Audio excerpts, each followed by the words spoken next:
बिस्फी में जमकर गरजे कन्हैया कुमार। बिस्फी से चंदन कुमार। मधुबनी, बिस्फी सीमरी में बुधवार को कन्हैया कुमार ने चुनावी सभा को संबोधित किया। उसके बाद कार्यकर्ताओं ने उन्हें माला पहनाकर भव्य स्वागत किया।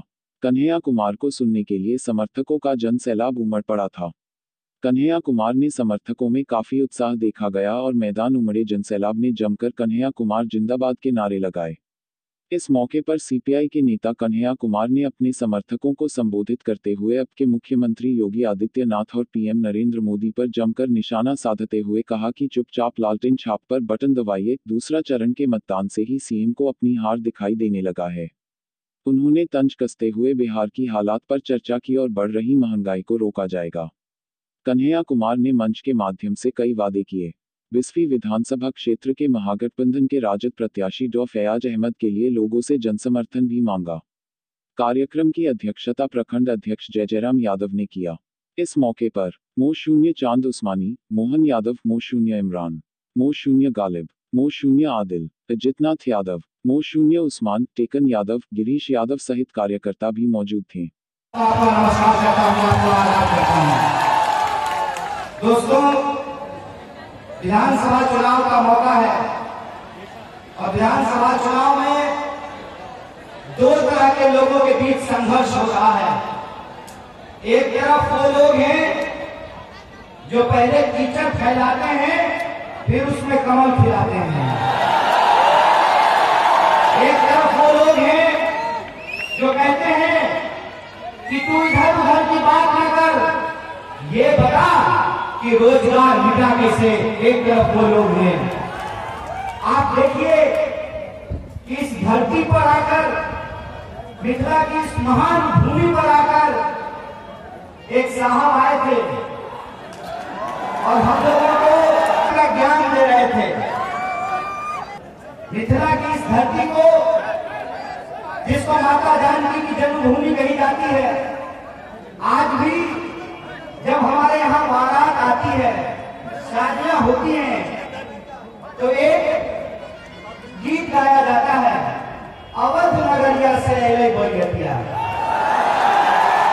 मिथिला की इस धरती पर जहां मंडन मिश्र पैदा हुए और उस मंडन मिश्र ने शंकराचार्य को परास्त किया था धर्म कर्म के सवाल पर, ज्ञान के सवाल पर। ज्ञान की भूमि पर आकर एक साहब हम लोगों को राम जी का नाम लेने के लिए सिखा रहे थे। एक बात मुझे आप बताइए, मेरा जन्म इसी मिथिला में हुआ है, हर साल हमारे यहाँ राम विवाह होता है। क्या मिथिला की धरती पर राम जी का नाम बिना सीता का लिया जाता है? हम तो कहते हैं सियापति रामचंद्र की जय।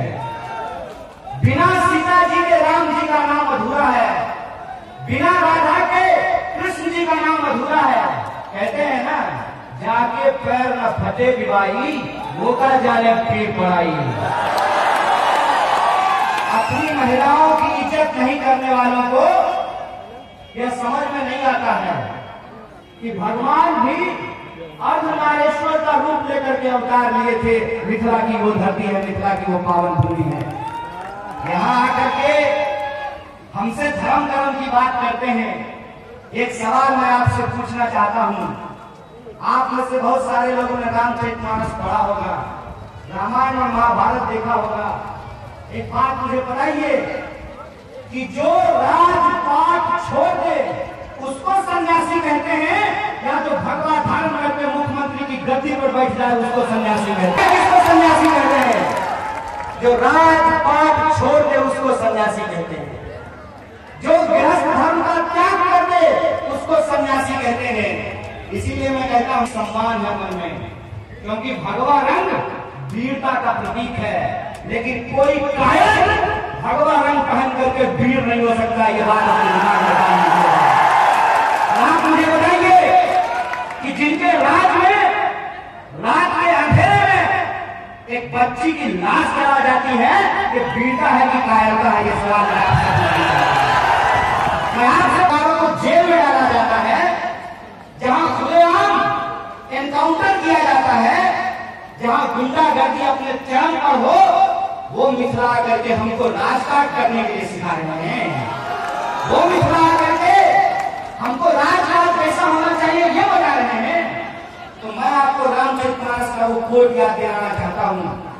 तुलसीदास जी ने लिखा है, रावण रथी विरथी रघुवीरा।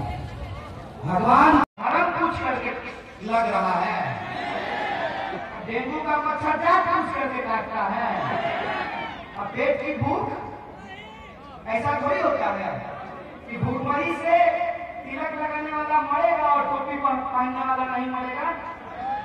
ऐसा होगा क्या कि मलेरिया का मच्छर आएगा, पहले आपसे आपका नाम पूछेगा, आप कहिएगा राम तो काट लेगा, आप कहिएगा नहीं तो छोड़ देगा। ऐसा होता है क्या? हम लोगों को बुर्बक समझते हैं। इनको क्या लगता है? इनको यही लगता है कि चुनाव का बात है, थोड़ा धर्म का बात कर दो, थोड़ा जात पात कर दो, तो कोई हमारे विकास के सवाल पर प्रश्न नहीं खड़ा करेगा। मैं पूछता हूं कि मैं भी जब रास्ते से आ रहा था, सतलखा गांव गुजर रहा था, तो विकास हमको रास्ते के किनारे पड़ा हुआ मिला। हम बोले hello how do you do, Vikas तुम्हारी क्या हालत है? विकास बोला टांग टूट गई है, चल नहीं पा रही है। चले थे पटना से, सड़क के गड्ढे में ही उलझ करके रह गए, आगे जा ही नहीं पा रहे। विकास के सवाल का जवाब इनके पास नहीं है। अपने मुंह से बोले हैं, हम नहीं बोले हैं।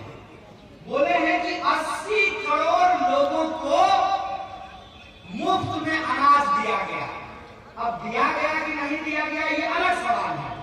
कम से कम गलती से ही सही ये बात तो आपने स्वीकार कर ली ना कि देश में 80 करोड़ लोग गरीब हैं। बोलिए, आप लोग विचार करके बताइए। पत्रकार है प्रबुद्ध, मुख्यमंत्री जी अपने मुंह से बोले कि 80 करोड़ लोगों को, गरीब लोगों को हमने मुफ्त में अनाज दिया। तो पहले ये बताइए कि 80 करोड़ लोगों को आपने गरीब बना दिया ना? 80 करोड़ लोग गरीब हुए कि नहीं हुए? पहले कितना करोड़ लोग गरीब थे? 45 करोड़। ये सरकारी आंकड़ा है क्या? दरोगा जी गलत बोल रहे हैं, सरकारी आंकड़ा है ना? पढ़े लिखों की बात है, चुनाव है तो क्या झूठ थोड़ी बोलेंगे, सच बोलेंगे ना भाई। झूठ बोलने थोड़ी प्रधानमंत्री हो जाएंगे, सच बताइए। पहले 45% लोग गरीबी रेखा के नीचे रह रहे थे, अब 80% लोग हो गए ना। कौन है इसके लिए जिम्मेवार? कौन जिम्मेवार है? पूरे भाषण में सिर्फ कांग्रेस पार्टी का नाम ले रहे थे, हम कंफ्यूज हो गए। हमको लगा कि नीतीश जी कांग्रेस ज्वाइन कर लिए हैं क्या?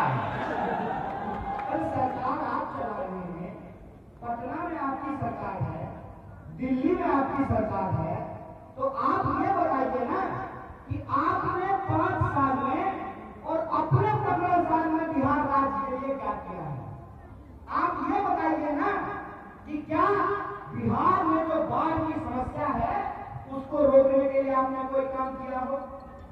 आप ये बताइए।